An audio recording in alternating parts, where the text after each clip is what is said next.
बहुत बहुत धन्यवाद आप सभी का। आज आप सभी ने मौका दिया है। तो जैसे कि आप सभी ने सुना कि इनाम में सर ने बहुत कुछ कहा, तो मैं अपनी कविता के माध्यम से आज की ये प्रस्तुति स्टार्ट करना चाहती हूँ। जो मेरे नाम पे ही मेरी कविता मैंने खुद लिखी है, क्योंकि मुझे लिखना बहुत पसंद है और मैं कुछ से कुछ लिखते रहती हूँ। तो जब पहला थॉट आया मेरे दिमाग में कि मैंने अपने नाम की हर जगह तारीफ सुनी है, तो मुझे मेरा नाम बहुत ही ज्यादा पसंद है और आज तक मैं अपने नाम के दूसरे इंसान से कभी नहीं मिली हूँ और मिलना भी नहीं चाहती हूँ, क्योंकि मैं डिफरेंट रहना चाहती हूँ, यूनिक पर्सन हमेशा से रहना चाहती हूँ। तो क्षमा याचना है मेरा नाम, बनाना है अपना अलग पहचान। क्षमा याचना है मेरा नाम, बनाना है अपना अलग पहचान। किसी की इतनी मजाल नहीं जो मेरे सपने मुझसे छीने, किसी की इतनी मजाल नहीं जो मेरे सपने मुझसे छीने। जानती हूँ मुश्किल है थोड़ा, रास्ते भी हैं अनजाने। थकूंगी नहीं, हारूंगी नहीं, चाहे कुछ भी हो अंजाम, चाहे कुछ भी हो अंजाम। जिद्दी दिल की ख्वाहिश है, बनाऊं अपनी एक ऐसी पहचान। क्षमा याचना है मेरा नाम, क्षमा याचना है मेरा नाम। बहुत बहुत स्वागत करती हूँ आप सभी का फिर से इस प्रोग्राम में। आज अपनी कहानी कहने की बारी है, तो दिमाग में बहुत सारे थॉट चल रहे थे और बहुत कुछ पुराना चीज जो कि भूलने की कोशिश करते हैं हम लोग, वो चीज भी याद आया। तो मैं एक छोटे से गांव किशनगंज डिस्ट्रिक्ट के दोघरिया में पली बड़ी हूँ, जहाँ पे कि हम लोगों का परिवार बहुत बड़ा था, 6 बहन और 2 भाई। और नाम की वजह पूछते हैं लोग कि आपका नाम ऐसा क्यों है, तो मैं बता दूंगा सबको ही को, क्योंकि यहाँ पे पूरा इंडिया मुझे सुन रहा है। तो मेरे नाम का एक बहुत अच्छा स्टोरी है कि जो परिवार वाले थे वो बेटे की चाहत में इंतजार कर रहे थे और 6वें नंबर पे जब उनको लड़की हुई, तो उन्होंने माँ भगवती जो हमारी कुलदेवी है उनसे कहा अब क्षमा याचना कर दो माँ, अब तो बेटा दे दो। तो उस वक्त सबके दिमाग में आया कि क्यों ना इसका नाम क्षमा याचना ही रख दिया जाए। और वो नाम इतना लकी साबित हुआ कि मेरे बाद मेरे 2 भाई आया और पूरा परिवार जो है, मुझे वो गुड लक चार्म होता है ना, तो मुझे अपने परिवार से बहुत ज्यादा प्यार मिला शुरू से ही।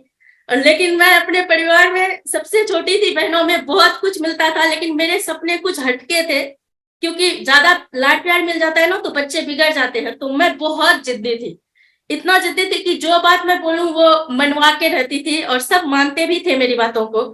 और उस दौरान ऐसा हुआ कि क्लास 5 में जब पढ़ रही थी तो मुझे असम जाने का शौक हुआ, क्योंकि दीदी की शादी वहीं पे हुई थी। तो मैंने पढ़ाई लिखाई को छोड़ के दीदी के साथ असम चले गई। मुझे लगा कि घर से अलग जाऊंगी ना, नया वातावरण, क्योंकि बचपन से ही घूमने का बहुत शौक था मुझे। और जब मैं वहां पे गई तो मुझे लाने के लिए और कोई लेने के लिए ही नहीं आया, और मैं वहां पे रही कम से कम 1.25 साल तक रह गई। नो पापा आए लेने के लिए, क्योंकि घर में बहुत सारी परेशानियां थी जिसके कारण कि न उधर से लोग आ रहे थे न। और मैं वो 1.25 साल जो वहां पे रही, मैंने जिया जी को इतना तंग किया है। उन्होंने बिल्कुल बच्चे की तरह जो है परवरिश की मेरी, लेकिन मैंने उनको शायद इतना परेशान किया है कि जिंदगी में शायद मैंने अपने हस्बैंड को भी इतना परेशान नहीं किया है। क्योंकि एक ड्रेस के लिए मैंने उसको, असम का पूरा एक टंगला बाजार था जिसको कि मैंने पूरा घुमा दिया था, और मैं चाहती थी कि मैं इतना परेशान करूं कि वो लोग मुझे घर छोड़ दे। और घर पे जब आई, क्योंकि हमारे गांव में पढ़ने की सुविधा नहीं थी, तो मेरी बाकी 2 दीदियों की तो शादी पहले हो चुकी थी और हम अभी भी 4 बहनें थे और 2 भाई थे। तो जिसमें से कि मेरी एक दीदी की शादी फिक्स हो चुकी थी जब तक मैं आई। और सब लोग पढ़ाई के लिए, जो गांव में किसी ने कदम नहीं उठाया था, लोग बेटों को पढ़ाने के लिए बाहर नहीं भेजते थे, वहां पे मेरे मम्मी पापा ने इतना बड़ा कदम उठाया कि 5 बच्चों को, हम लोग तो बिहार में थे, वहां से बंगाल शिफ्ट कर दिया गया हम लोगों को। और जब मैं आई वहां से असम से, तो मुझे पूरा घर देख के इतनी हैरानी हुई, क्योंकि हमेशा आदमी का जमावड़ा होता था, अचानक से सारे लोग मतलब है ही नहीं। और तब लास्ट में मुझे भी अपना जो है 1 साल का पढ़ाई करके क्लास 6 का मैंने पूरा किया वहां पे, और 7th में मेरी भी एडमिशन कानकी में हो गई। और मैं तो मस्तीखोर थी, मतलब पढ़ाई में मुझको उतना मन नहीं लगता था, बल्कि मुझे मन लगता था, किताबें पढ़ने का बहुत शौक था। और मेरे पापा के, अभी भी मेरे पापा के पास एक बहुत ही बड़ा वो लकड़ी का एक बॉक्स है, उसमें बहुत सारे उपन्यास थे, जिसमें से कि मतलब थ्रिलर, सस्पेंस, लव स्टोरी से लेके हर तरह के, मतलब ऐतिहासिक से लेके हर तरह का नॉवेल था। और मुझे सस्पेंस और थ्रिलर पढ़ना बहुत पसंद था। जबकि दीदी लोग बहुत मना करती थी कि तुम अभी छोटी हो, नॉवेल तुम नहीं पढ़ सकते, फिर भी मैं चुरा चुरा के इतना नॉवेल पढ़ी हूँ, इतना नॉवेल पढ़ी हूँ कि शायद पापा के उस बॉक्स में और कोई बुक बची नहीं होगी, मैंने इतना छुपा के पढ़ा है। उसके कारण क्या हुआ कि एक बुक को पढ़ने के लिए फटाफट पढ़नी पड़ती थी, जिसके कारण क्या होना, मेरी रीडिंग बहुत ही अच्छी हो गई। और स्कूल में सब मुझे इसीलिए बहुत पसंद करते थे क्योंकि मेरी रीडिंग बहुत फास्ट थी। आज भी जब मैं पूजा करते हुए वो दुर्गा चालीसा ये सब पढ़ती हूँ तो इतना फास्ट पढ़ देती हूँ कि मेरा बेटा भी बोलता है, मम्मा क्या कर रहे हैं, भगवान नहीं समझ रहे होंगे। तो इस तरह से वहां पे जाके मैंने पढ़ाई कंप्लीट की। और बंगाल में जैसे कि हम लोग बिहारी थे और बंगाल का कुछ भी लैंग्वेज अलग था हम लोगों के लिए, लोग नए थे, फिर भी उस माहौल में एडजस्ट करना थोड़ा मुश्किल था। लेकिन 1 महीने में हम लोगों ने बंगाली सीख ली थी बोलने लायक। और उसी बीच हमारी दीदी की शादी हो गई और वो दीदी मेरे दिल के बहुत करीब थी। और जब वो गई तो पता नहीं ऐसा लगा कि मेरे दिल से कुछ निकल गया। और शादी होने के बाद जब दीदी चले गई तो बहुत अकेला फील हो रहा था। उस वक्त भी मैं लिखा करती थी अपने स्कूल के कॉपियों में, हर एक चीज लिखा करती थी जो कि दीदी से जुड़ी हुई थी। और क्लास 10th करने के बाद मेरा रिश्ता उसी घर से आया। एक ऐसे इंसान के साथ मेरा रिश्ता आया शादी का, जो कि जिसे कि मतलब कहूँ तो मतलब सीधी मुंह बात भी नहीं करती थी उस इंसान से मैं, क्योंकि मुझे बहुत नफरत थी। क्योंकि वो मेरी प्यारी दीदी को जब भी आते थे वो रुकते नहीं थे, उसी टाइम में उनको लेके जाना है। इस वजह से मैं उनसे बहुत चिढ़ती थी। और उनको हिंदी नहीं आती थी, मुझे बंगाली अच्छे से नहीं आती थी, तो हम दोनों की लड़ाई अक्सर होती रहती थी। और ऐसे इंसान का अचानक से रिश्ता आना। लेकिन पापा लोग ने भी बहुत कुछ सोचा और हमेशा वो सूट बूट गाड़ी में आते थे।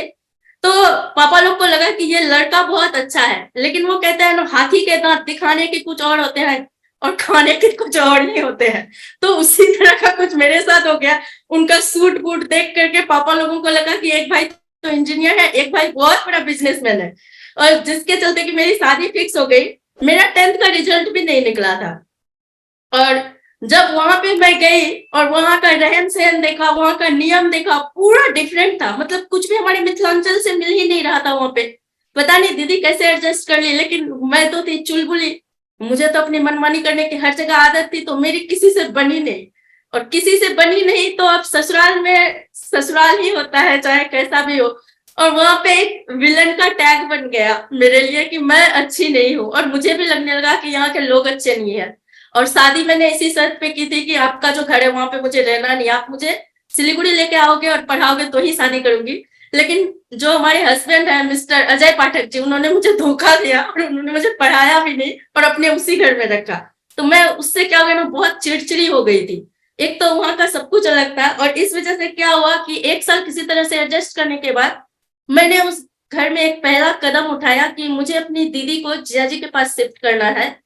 और मुझे पाठक सर के साथ रह के इस बिजनेस को करना है। मुझे बिजनेस के बारे में कुछ नहीं पता था, बस जानती थी कि आरसीएम में ये प्रोडक्ट आते हैं। और उसके चलते क्या हुआ कि जो घर वाले जो भी थोड़ी सी मुझे प्यार करते थे, जो रहम करम था मुझ पे, उसकी नजर में मैं इतनी बड़ी विलेन बन गई कि मैं आपको बता नहीं सकते। कि सब लोगों ने कहना शुरू कर दिया कि ये परिवार जोड़ने का काम था, 2 बहन सगी बहन थी, कैसे ऐसा कर सकती है। घर तोड़ने का जो है ना टैग लग गया था।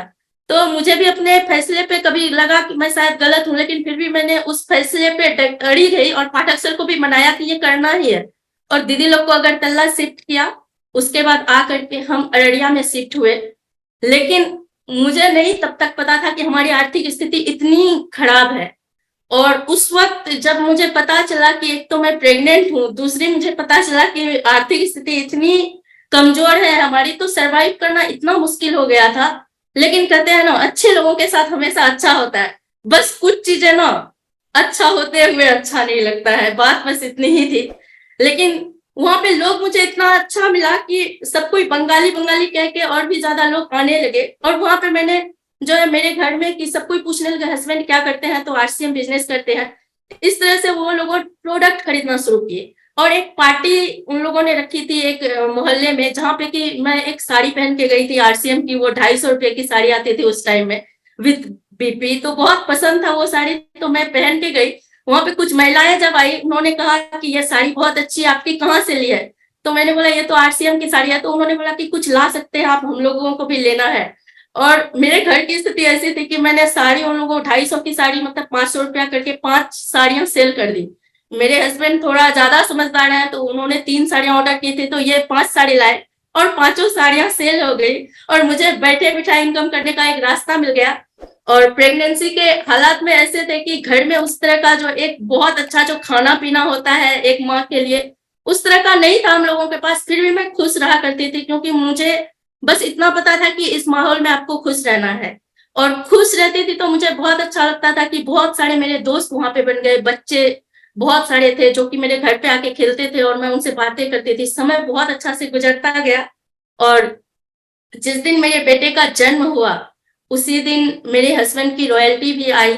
एक डबल जो वो सेलिब्रेशन होता है वो करने का मौका मिला हम लोगों को। और लाइफ अब लगा कि अब पटरी पे आ रही है।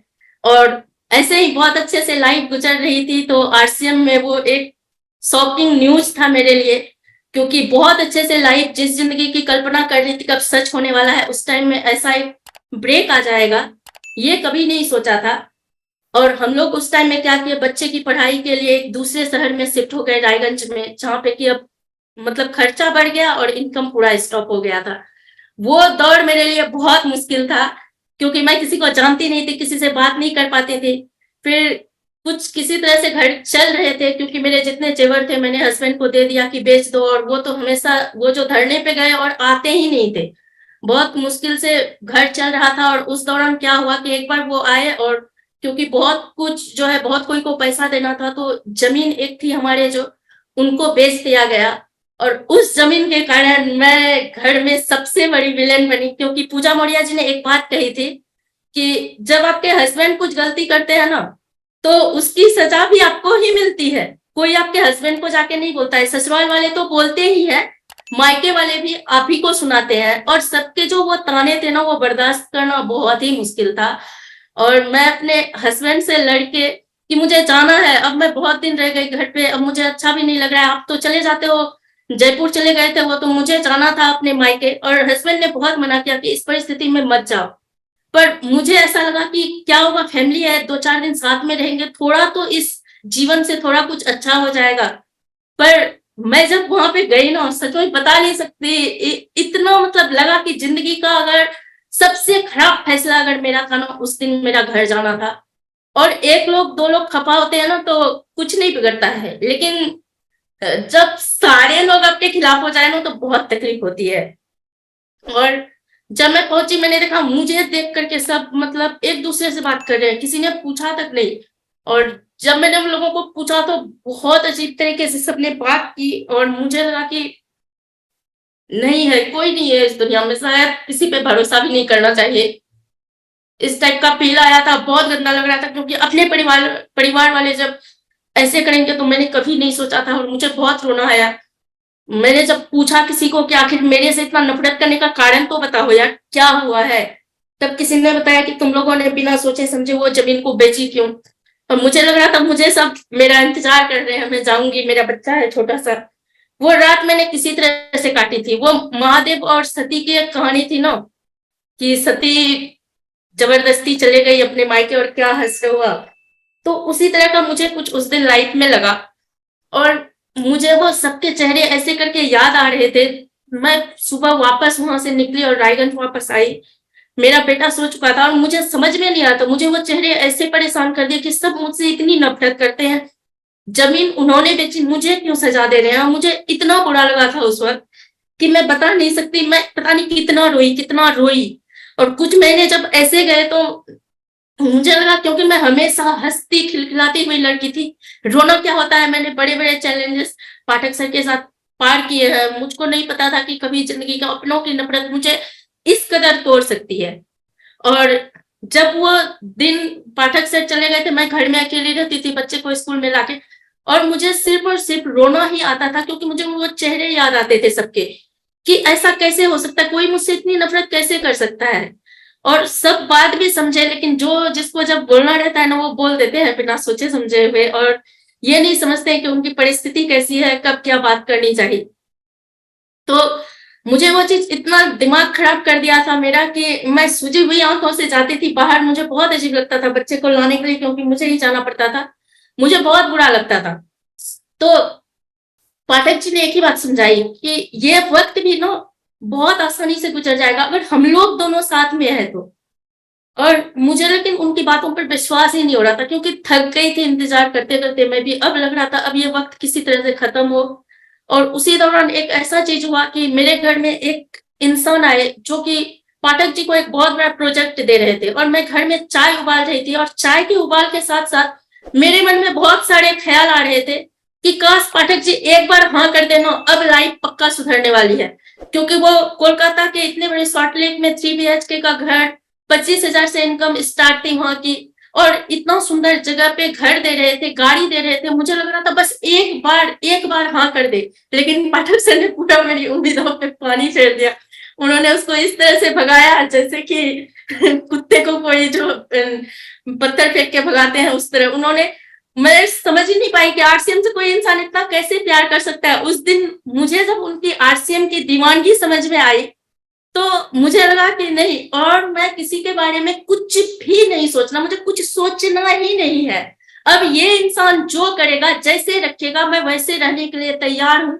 लेकिन और मैं कुछ भी नेगेटिव थिंग्स सोचूंगी ही नहीं। और मैंने वो चीज, जब वो चले गए तो मैंने पूरा महादेव पे एक आस थी मेरी कि एक न एक दिन ये दिन गुजर जाएगा। और जैसे मैंने कहा कि मैं पढ़ने के बहुत शौकीन थी, तो अकबर बिरबल की कहानियों से लेकर हर कुछ पढ़ा था, जिसमें कि अकबर ने एक बार बिरबल को पूछा था कि यहाँ पे कुछ ऐसा लिख दो जो कि जब गम में पढ़े इंसान तो मुस्कुरा उठे, और खुशी में पढ़े तो उसका चेहरा मतलब सोचने पे मजबूर हो जाए, ऐसा कुछ।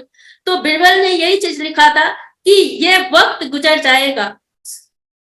और पाठक सर ने भी यही कहा कि हाँ ये वक्त गुजर जाएगा। तो मुझे लगा कि सचमुच महादेव पे थोड़ी आस रखनी चाहिए कि ये वक्त भी गुजर जाएगा। और वो वक्त सबके लिए, पूरा आरसीएम परिवार के लिए बहुत भारी था, सिर्फ मेरे लिए ही नहीं। क्योंकि लोगों के ताने सबने सुने हैं, सबने अपनी फैमिली से जो है उस टाइम में सबके असली चेहरे भी नजर आए कि कौन किसका साथ दे रहा है। लेकिन पता था कि सब एक दिन बदलेंगे, हालात बदलेंगे ना, सब कुछ बदलेगा। इतना भरोसा खुद पे किया और महादेव पे पूरी आस्था थी। और सचमुच वो दिन भी बदला, सब कुछ बदला, सब कुछ बहुत अच्छे से जा रहा था। लेकिन तब तक 2014 में फिर से मेरे जो है दूसरा बेटा मेरे जिंदगी में आया, और मैं उस तरह उसकी परवरिश में खो गई थी कि मैं आरसीएम क्या है और कौन चीज क्या है मैं बिल्कुल भुला दी। मुझे और कोई चीज से किसी से लेना देना नहीं था, क्योंकि मेरे दिमाग में बहुत सारे बातें हमेशा चलती थी। और जब वो वक्त था कि सब मुझसे इस तरह से बात किए थे, तो मेरे मन में बहुत सारी बातें चलती थी। उसमें से एक बात ये थी कि हर कोई का अच्छा और बुरा वक्त आता है, लेकिन किसी को, अगर मेरे फैमिली में चाहे वो कोई भी बहन हो, कोई भी भाई हो, या कोई भी कभी किसी भी परिस्थिति में अगर लगा कि मुझे उसकी मदद करनी है, वो बुलाए या ना बुलाए, मैं वहां पे अडिग रहूंगी। और आज मैं सचमुच दिल पे हाथ रख के कहती हूँ कि मैंने ये अपना प्रॉमिस पूरा किया है, चाहे किसी भी सिस्टर के साथ हो। अगर मुझे लगा कि मुझे जाना चाहिए, तो मैंने पाठक जी से परमिशन लेके, और हम दोनों में बहुत अच्छी अंडरस्टैंडिंग है कि वो जाने देते हैं। वो नहीं बोलते तुम मत जाओ, तुम्हारे साथ ऐसा हुआ वैसा हुआ, कभी नहीं बोलते हैं। वो जाने देते हैं हमेशा। और मैं हर एक परिस्थिति में सबके साथ खड़ी रहने वाली लड़की बन चुकी हूँ और रहती भी हूँ।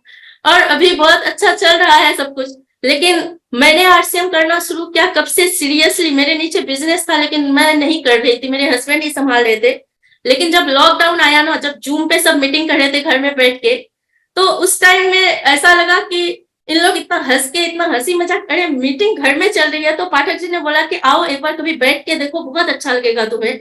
और जिस तरह से मेरी शायरी लिखने की आदत थी, स्टार्टिंग से पहले मैं शायरी बोलती थी, लोग वाह वाह करते थे, तो मुझे अच्छा लगा कि बहुत दिन बाद अप्रिशिएट किया किसी ने, तो बहुत अच्छा लगा। और मैंने उस टाइम में सोचा ही था, 2 दिन हुए ही थे मेरे उस जूम में आए हुए, कि हमें आदरणीय गुरुदेव बीसी छावड़ा जी का आशीर्वाद मिला। पता नहीं कहाँ से उन्होंने हमारे ऊपर आशीर्वाद का ये हाथ रखा कि मैं बता नहीं सकती। बिन जो है पतवार के नाव चल रही थी आज तक। पाठक जी ने बहुत संघर्ष करके इस मुकाम को हासिल किया है, लेकिन किस तरह से क्या है वो मैं बता नहीं सकती आपको शब्दों में। लेकिन सर जब से आए ना, तो उन्हें लगा कि एक जो होते हैं ना, जैसे सारथी मिल गए हैं अभी। तो गुरुदेव का उस टाइम का आना इतना शुभ रहा हमारे लिए। ऐसे भी गुरुदेव के कदम तो शुभ ही है, लेकिन हमारे जीवन में आना हम लोगों का बहुत भाग्यशाली रहे हम लोग। और जो मैं सुनी थी कि जिसकी नजर उन पे पड़ जाती है तो वो सितारे बन जाते हैं, वाकई ये बात 100% सच है कि सितारे बन जाते हैं लोग। क्योंकि आज मैं सितारा नहीं बनती तो शायद आप लोगों के सामने यहाँ पे मैं स्टोरी नहीं बता रही होती। और उसी बीच में मुझे करते हुए आरसीएम को मैंने ठाना कि हाँ मैं करूंगी, और मैंने पिंगुइन क्लब किया। और 9 अप्रैल को जब मैं भिलवाड़ा गई, क्योंकि मैं सुबह के मॉर्निंग सेशन में भी टीसी सर के आती थी, तो जब मैं वहां पे गई और टीसी सर ने मुझे देख के बोला कि क्षमा याचना, यस सर। तो मुझे बहुत खुशी हुई कि मुझे सिर्फ स्क्रीन पे देखा, उन्होंने मुझे पहचाना। और सिर्फ इतना नहीं, उन्होंने स्टेज पे उठ करके इतनी बड़ी बात कही मेरे लिए कि मुझे लगा था मैं खुशी से और भी नाचूं। और सचमुच उस दिन इतना मजा आया। सर ने बोला कि क्षमा याचना को देख करके मुझे ऐसा लगा जैसे कि कोई मेरी रिलेटिव हो और बहुत दिन बाद आज सामने आकर के खड़ी हो गई हो। और ये बात मेरे लिए इतना मतलब कि दिल को गुदगुदा गया। ऐसे भी मस्ती का ही माहौल था। और उस रात हम लोग पिंगुइन क्लब में भी मतलब पार्टी दिया गया, बहुत मजेदार रहा। और उस चीज को अचीव करने के बाद मेरे अंदर और भी ज्यादा कॉन्फिडेंस आया, और मैं बाहर भी जाने लगी मीटिंग करने के लिए। बहुत शानदार ग्रेट लीडर मिले, लेकिन सबसे ज्यादा अगर किसी ने मुझे मोटिवेट किया इस रास्ते पे आने के लिए, तो वो है वीरेंद्र यादव जी, जिन्होंने कि मुझे गाड़ी से आते ले जाते हर वक्त इतने पॉजिटिव उन्होंने इतना मोटिवेट कर दिया था कि मैं पाठक सर से ज्यादा उसकी सुनती थी कि जो बोलेंगे वही करूंगी। और आज तक सभी लीडर्स का जो मैं देखी हूँ, सबने बहुत ख्याल रखा। बाहर गई तो लेने के लिए आना, छोड़ने के लिए आना, मुझे बहुत अच्छा लगा सबका बिहेवियर। और लगा कि यही जिंदगी मैं चाह रही थी, लोगों का प्यार ही तो पाना था मुझे, और वो मुझे आरसीएम ने दे दिया। और आज जो कुछ भी हूँ, इस 2 साल से मैं पूरे मन से, पूरा एकदम मन लगा के इसमें काम कर रही हूँ। और बहुत बड़ी ख्वाहिश है मेरी कि आदरणीय गुरुदेव जो बोले हैं कि वहाँ इंदिरा गांधी स्टेडियम में यहाँ पे एक महिलाओं का ही वहां पे सब होगा, तो मैं उसमें अपने आप को देख पा रही हूँ। क्योंकि गुरुदेव के साथ साथ पूरा आरसीएम परिवार मेरा साथ है। भले ही अपनों ने कभी साथ छोड़ दिया, लेकिन आरसीएम के परिवार ने कभी भी मेरा साथ नहीं छोड़ा। हर जगह पे वो लोग डट के खड़े रहे, और इसलिए आज मैं यहाँ तक पहुंची हूँ। इसका श्रेय आप सभी को जाता है, क्योंकि सभी ने इतना प्यार दिया है, इतना प्यार दिया है कि मैं शब्दों में सचमुच नहीं बयां कर सकती। आप लोग धन्य है जो कि मुझे इस फैमिली में लाया गया, और इतना मुझे अच्छा से सराहना की गई, मौका मिला। और अपना नाम के साथ साथ मैं सचमुच जीने के लिए सीख गई हूँ। और अभी मेरे मन में किसी के लिए कुछ भी नहीं है, मैं बहुत मस्ती में जीती हूँ अभी भी। और इतना अच्छा हस्बैंड मिले हैं कि अपने सपने के साथ साथ मेरे सपने को जो है साकार कर रहे हैं। मेरा दोनों बेटा भी मेरी बहुत मदद करता है कुछ सीखने में, चाहे वो लैपटॉप हो, कुछ कोई चीज का फंक्शन हो। तो पूरा परिवार मिलकर आज आरसीएम को समर्पित है, और पूरे दिल से, सच्चे दिल से कर रहे हैं। और बहुत मजा आ रहा है। आगे आप सबका आशीर्वाद से और भी आगे जाना चाहती हूँ। इसी के साथ मैं अपने शब्दों को विराम देती हूँ। इतने मन से सुनने के लिए आप सभी का तहे दिल से बहुत बहुत धन्यवाद करती हूँ।